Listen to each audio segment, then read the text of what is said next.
to the Simply Seasonal Cooking Show. I'm Megan. And I'm Kara. And today we're going to talk to you about oils and how they help you balance, heal, and thrive.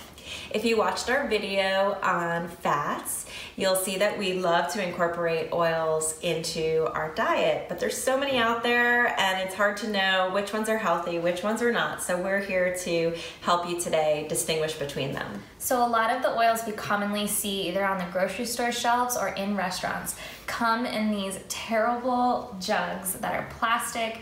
The oil is extremely refined, it's genetically modified, it's the type of plants like corn oil and safflower oil and sunflower oil, which actually we've never used before in our evolution. You might even recognize it in bottles like this. These are things we want to get out of our diet and never put back in again. Yeah, so we talk about, when we think about our oils, it's usually to fry, saute, or for salads. So if we can't use those oils we're used to frying with, we need to get out of that. What should we use? I mean, for frying in a big vat, like it's really expensive to do it with a higher quality oil. So I would just say go with an organic canola oil. But in the typical kitchen, when we're cooking on a daily basis, we can get these really nice high smoke point oils. So this is an avocado oil, which has a high smoke point and it has a neutral flavor, as well as a grapeseed oil.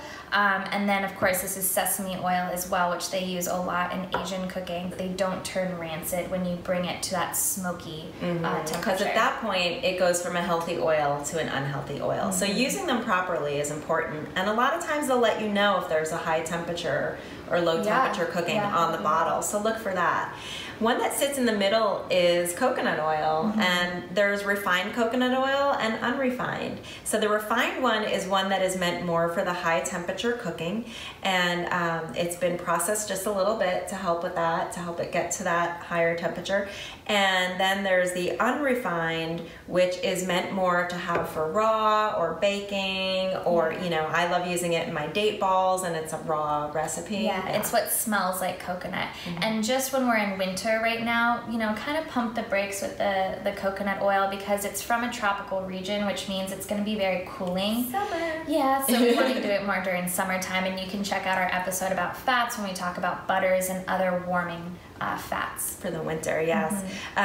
When we're talking about just toasted sesame oil and like roasted walnut oil, these are nice just for a flavor and a finish and give that nice toasty flavor. So those are ones to look at, and just something different and also healthy, coming right from the nuts and seeds.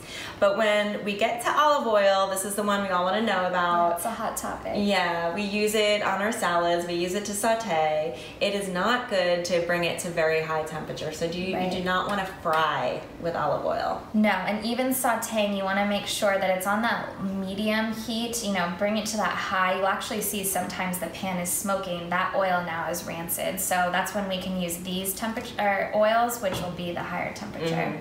And so when shopping for olive oils, we've read many reports on where they test these, even these famous brands that you're familiar with, they'll test them and they're not actually pure olive oil, so you need to be careful. And so what are your favorite tips on picking olive oils? I like to look for olive oils that come in a dark bottle that are glass. So this is like a dark green color, which prevents the sunlight from getting in and turning those antioxidants, oxidizing them and turning them actually into free radicals. Also, a tin is a great way. You see a lot of traditional olive oils stored so no sun gets to them. We also love to go into the import stores and get these tins of olive oil that just have unidentifiable language to us, because we know they haven't been tainted by the American advertisers and marketing and been mixed with other unhealthy oils and put in a fancy bottle with a big label on, a big number on it. Right. The other thing is olive oil expires. So a good olive oil should have a made on date and an expiration date. Right, and the note of cold pressed. And nowadays too, there's a lot more shops that have olive oil tasting, which is where Kara got this bottle of olive oil from. So we can look when we start tasting and get that flavor of the grassy. It should give you a little bit of heat in the back of the throat. These are the types of of signatures of an extra virgin olive oil, which is very different from the olive oil that we get on the standard grocery store shelves, which is just completely refined and mixed with other synthetic oils. So that's our tips on oils, and especially olive oils, and how to use them. And if you have any questions, please let us know. And that's about it. Yeah, well, that sounds simple enough. Because it's simply seasonal.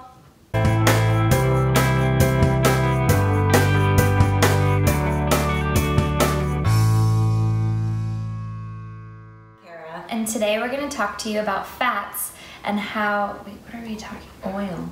Oil. What is happening? What's wrong with me? This is insane. I still don't know if it's Do you want me to say it? Yeah, maybe, and then I'll just roll right into my oil situation.